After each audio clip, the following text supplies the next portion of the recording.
Right, let's do this then. Let's have a fun cover. Let's talk about the Vitality one. So I saw, this is how weird the internet's gotten now, Dom, because I've always said this, even though like a lot of people who do shows together, for example, like I don't have, there's not time in my life to watch like the show that Monty's on with Dom, for example. So essentially I have to have the convo with him when I'm here now. But because of the way algorithms work, I did see bizarrely, because I just opened my YouTube and your clips channel had a clip of you watching my video about Vitality, because obviously now fucking LS, Cadril and Dom have all figured out it's like React video inception, where you just, you don't like your own comment, just comment on my comment. And no, it's okay. I watched a video today of Cadril watching an LS video. That's what I did. Right.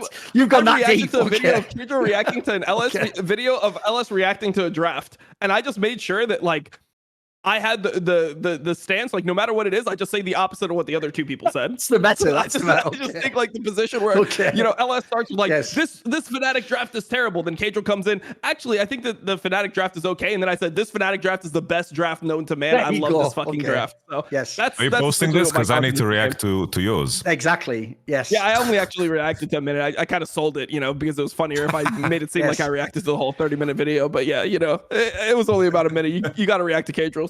So the point is, I actually do know, bizarrely, that Dom has seen my video I did about Vitality adding upset. So if people don't know, I try, because I like to do this, but I just think it's legit if you really think so. Obviously, I hadn't seen the roster play at the time. Like, I posted it during the weekend when they played the first games. So I'm doing a pure speculation. Like, obviously, a roster that hasn't ever played, they could be way worse than you think. I'll just say it straight up, and I think the games make me look good, mate. I think this team is going to win the split.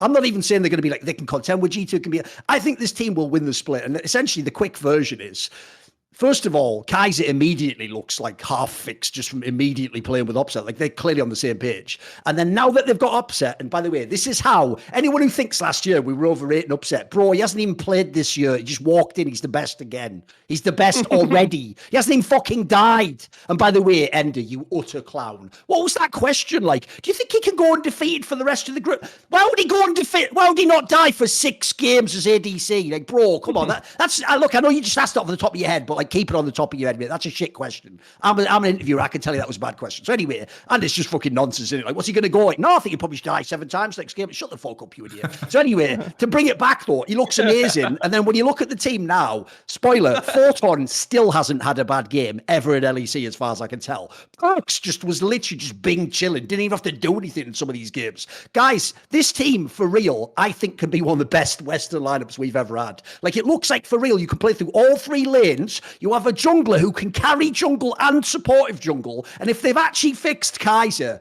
this is over, boys. I think this lineup, the potential is crazy in my opinion. I know obviously I'm hyping them. They only played 3 games, but I think this could be like pretty sweet. This is the team I really want to see at MSI if they could play like this.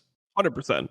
I think it's really good for Europe as a whole if Vitality just plays at MSI. This should be the team that you want, because the other teams are not going to cut it when they're playing versus Asian teams. Like, the other teams just don't have the baseline skill level player for player to be able to compete with the Asian teams right now. I think there's a couple things that I need to see from Vitality before I'm like going to crown them. Like, I need to see Kaiser not playing things like Rakan, because like Rakan has always been Kaiser's best champion to me. When he was originally smurfing with Mad Lions, in 2020, when he joined the league, he was just the Rakan guy. So I've always thought he was just better on that type of pick. And there is going to be times where you just won't be able to draft and engage support. How does he look in those times? I need to see that. Well, let's see if he plays a Lulu or a Nami or something, right? Yeah. And here's, okay, so that's the real take. Now we get into the fake take, because you know I always have to have like bullshit, sarcastic fake take, and then people will just criticize me for it later. Here's the fake take. The thing about Upset that I don't like is that he always wants to carry from a carry role. Like, he has people come bot, they keep on giving him resources. Like, why does he want resources on the AD carry instead of just like letting them carry from top lane, which is supposed to be the fucking useless role on the map? So exactly. What do you think about that? Like, he keeps on having people come bot. Like, look at Reckless. He never has people come bot. They just lose slowly. Perfect. I think this whole conversation about resources is so fucking mental, because it's like, if you play lane well, there are resources there for the taking. It's not like your jungler and this jungler is the carry on that team. He's coming into your lane, you're just fucking jacking your wave, taking your cannon, smiting it, then takes more camps, and then he has more CS. It's like, no one thinks about distribution of gold that way. It's usually we have Drake 3 coming up. Oh, I need gold for this item. Oh, take my Raptors. That's fine. But no one's thinking, oh, this guy's the carry. Take everything. I'm the resource muncher. It's completely mental how this perception has built up. Because like, especially for us last year, it's like we're playing for bot because that was our best odds in terms of winning the game. So that's what we're gonna do. We're not gonna fucking. Teams are doing that. It's not fucking kindergarten where we're going to fucking make everyone feel good about themselves. Yeah. No, it's like it's the same conversation with Uzi, right? It's like, yo, we tried to play through topside. I remember Uzi fucking played Quinn and was roaming the map, trying to figure out. But then they realized, yo, why the fuck are we doing this shit? When we patent the bot, we're fucking winning the game. So why should we stop? It's like that same conversation always. That's just my take on Vitality. I think in terms of mechanical skill, like raw, I think that they are like fucking at the top.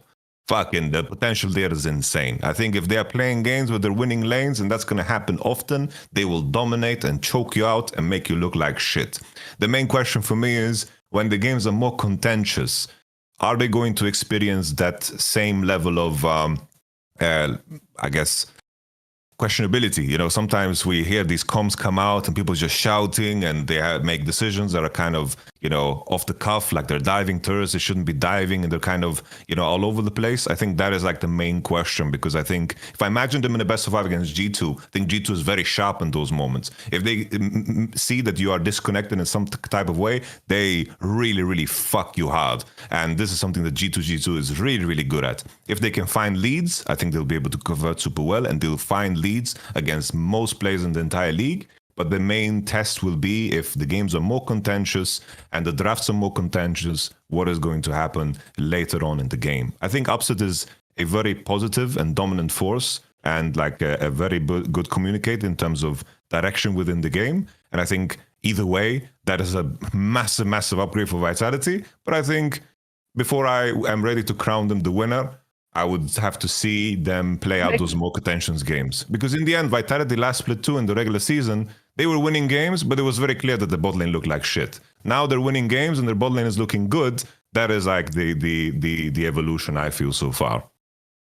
By the way, to talk a little bit more specifically about Upset, because I will say this, you actually made me look so good last year, Yamato, because when on my show I do with Rich's Wrath side select, that one I do with Foxtrot, where it's sort of like more like a variety show, we talk about League and CSGO. One of the topics was we did like the All Pro, right, which you do in the past after the regular split, obviously in the last years, right? And for the All Pro, if you remember, this was when Fnatic, like I said, just snuck in on the last week to playoffs, right? So everyone else was put in as ADC, like, well, the joke is they weren't putting Unforgiven, who was voted All-Pro in the actual thing, but they were putting the other more reasonable ones that people would put there, right? And I picked Upset, right? Which I even said when I did this, it's going to upset people, like, no pun again, because obviously people are going to think Fnatic's bad and he's had some dodgy games and he couldn't carry him. But the reason I picked him was because I said at that time, I actually thought ADC was just like, it wasn't like a very solidified conversation. There was a lot of like up and down teams, and there was teams like Misfits obviously winning games that had like, just like, ADC that only wins in the team fight and the lane's not strong. So I was like, you know what, I'm just going to pick him because I think he's just the best ADC. And then right after that, you had all those playoff series where it's like,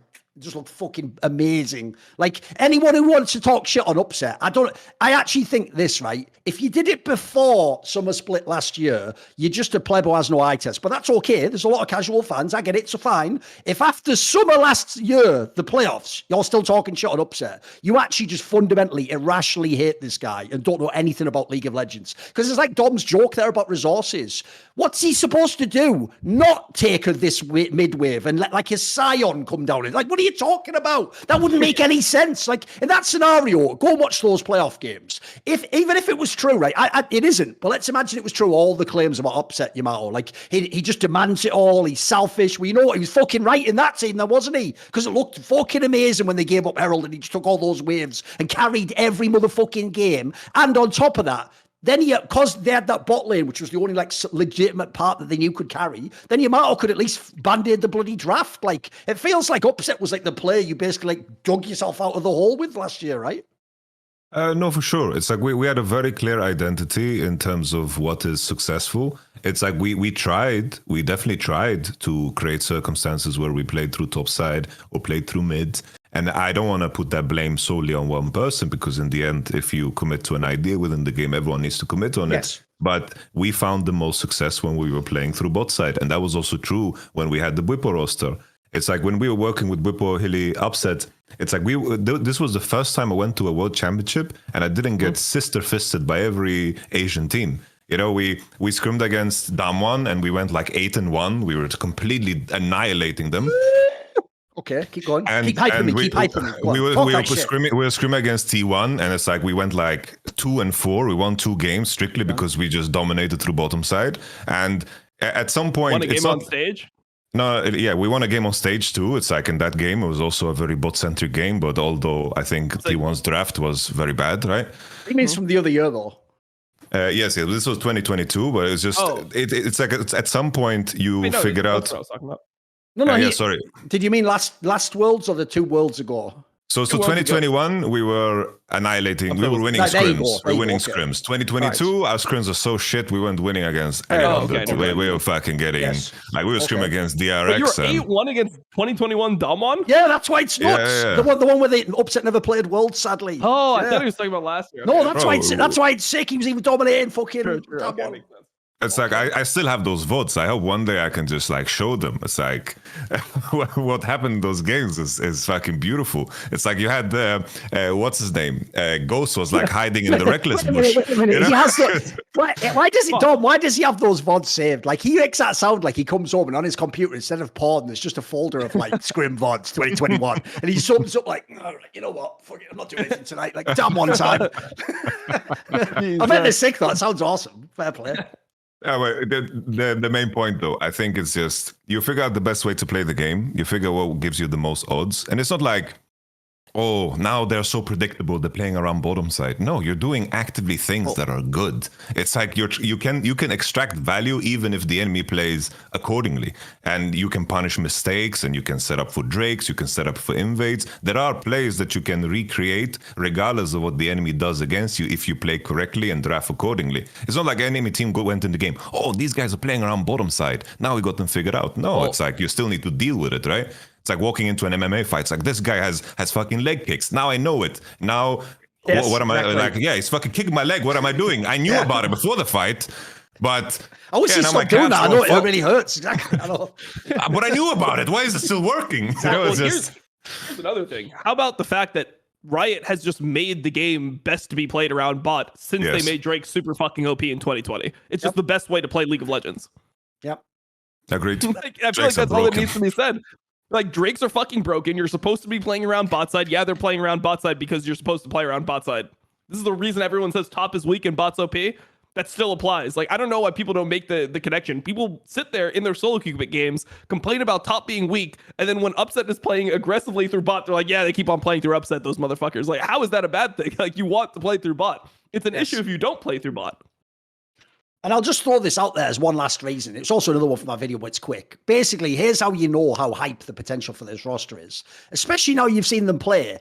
Bro, if they actually do end up being the best team, the joke is the MVP conversation is just like 4 of their players arguing. What? Except for Kaiser, every player could be the MVP on this team in theory. The fuck? Like, that's how stacked this roster. I think it looks awesome. So yeah, I mean, obviously we can't hype them too much. It's only 3 games, but the potential just looks fantastic. And things look like they're clicking right out the gate. Well, if I know anything about LEC, if they end up winning the split, that means that all 4 of their players will be the 4 best players in their role. That's just how it works. The best team always has all the best players. By the way, as an aside, they have ruined All-Pro voting by including the fucking playoffs as well. Because remember, I always say this, All-Pro's an individual award. The best thing about All-Pro is in past seasons when someone like Vethio is never going to win the league, you can still go, you know what, maybe you were the best mid though. There you go, there's your award. If you use the format we use now in past splits, if we'd included playoffs, you could never be first team All-Pro if you're a Vethio because you're never going to be in the final. So I'll just throw that out there, but I think that was a mistake by LEC. They should have done it after the groups, essentially a bit like what we did in the past. Because after groups, there's only 4 teams left and you got a pretty good sample size, I think, of who the best players were, you know. And it's every weekend except for one. It's 5 out of the 6 weekends. Because I did think people like Bo got basically robbed just because they didn't play in the playoffs. Like, okay, apparently because Neon was bad, he's just not allowed to even be a top 3 jungler. Okay, I guess. Fucking what? Yeah. No, people just removed the split from their head with the Bo one. Like, it's crazy to just to say. Oh, when you saw those votes, dude, he had like 6 votes for All-Pro. 6. Only 6 people voted Bo. Yeah, if people don't know, look, I know I hype him to the roof, but I think he's fucking unbelievable, mate, that player. Yeah, he's super good. And then like the games that, like, what are you even criticizing about him? He plays games with his bot lane getting absolutely fucking destroyed where they're losing turret at 9 minutes, and somehow you're going to turn around and tell me like, oh, Malrong's a better jungler than him? Are we watching the same game? That's right. Yeah, they voted Malrong in just because Koi came third. Malrang got fucking all pro. That's egregious, did he get all pro? Marcoon was third. Oh, no, was he didn't get all pro, but he was ahead of more votes than Bo. Is my point. Yeah, he definitely was. Yeah.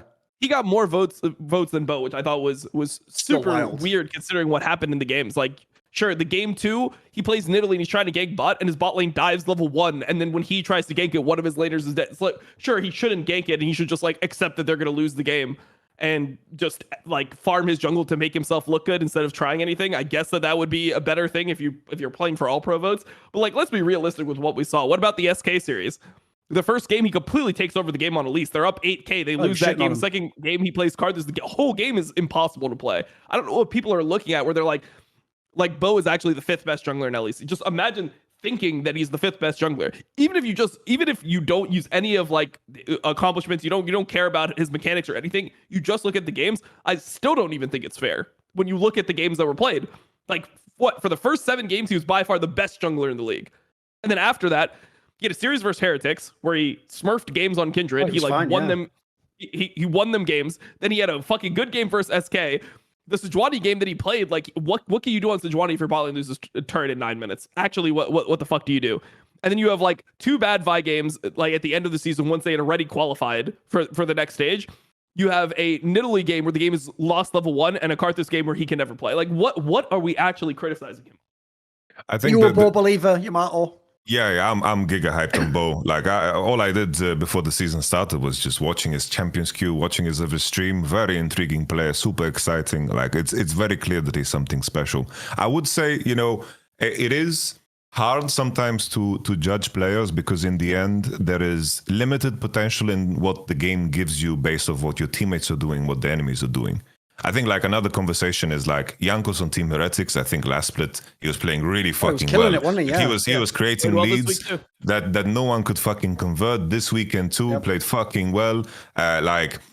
Even in that conversation, is like he's so limited by the potential that his team gives him because they're not converting any leads, they're not converting anything. He's played many different champions. I think that's always so tricky when you judge a jungler based off performance, not based off of how good they are as a player. Like I think that's the contrast. Like if I'm judging the players based off of, if I'm creating a roster and my goal is to just get the best possible players in each position, it would be very, very different than what I would vote in terms of what they actually managed to do in the games, because you are severely limited by your teammates in terms of what your potential is. But I factor that into performance. If you can't make a play because your teammates are fucking up, I'm not going to hold that against you as a player and be like, like Jankos is bad because he's not winning or something like that. Like he just has. I think he means team performances when he says performance. Well, no, but I mean, do you mean team performance or do you mean like individual like performance? I thought you meant like the results. I think it's like if at the end of a split you want to like rate top 3 jungle or like top 3 in any position, I think jungle is probably like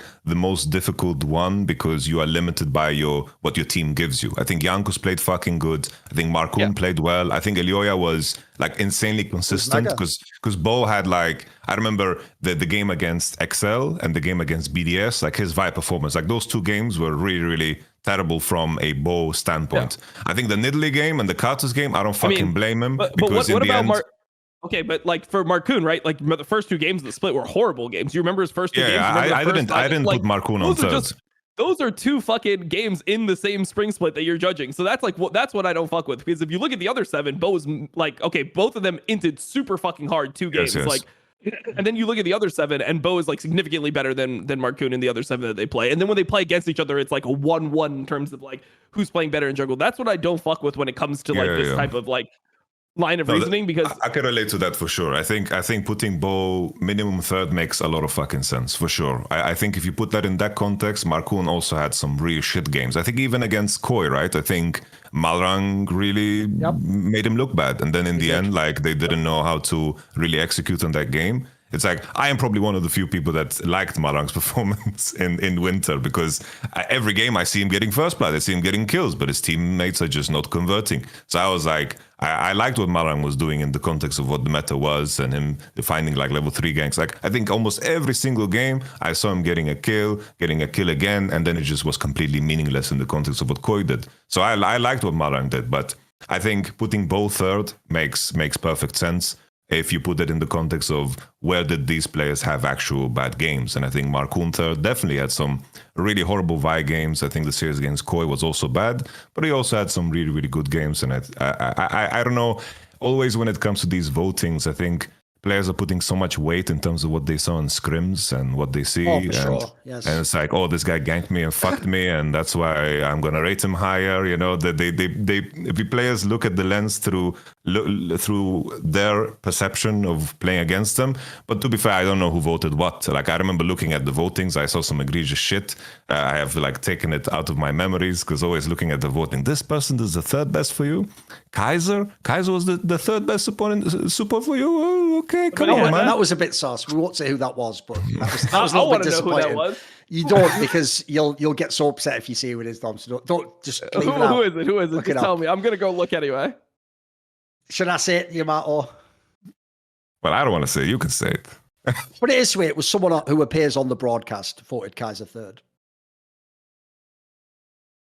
In fact, there was even someone on the broadcast who I believe actually put, I think, something mad like a player from their country top 3 who definitely wasn't top 3. There was a few sus ones, put it that way. Again, you can look it up, Dom. You can look it up. It's all right. I already flame people on broadcast enough, mate. I'll take the ones I really care about. I'll do a whole video on that one. See more cool, funny, interesting clips based on topics from my content? Well, subscribe to this channel then, or, be a pleb and don't.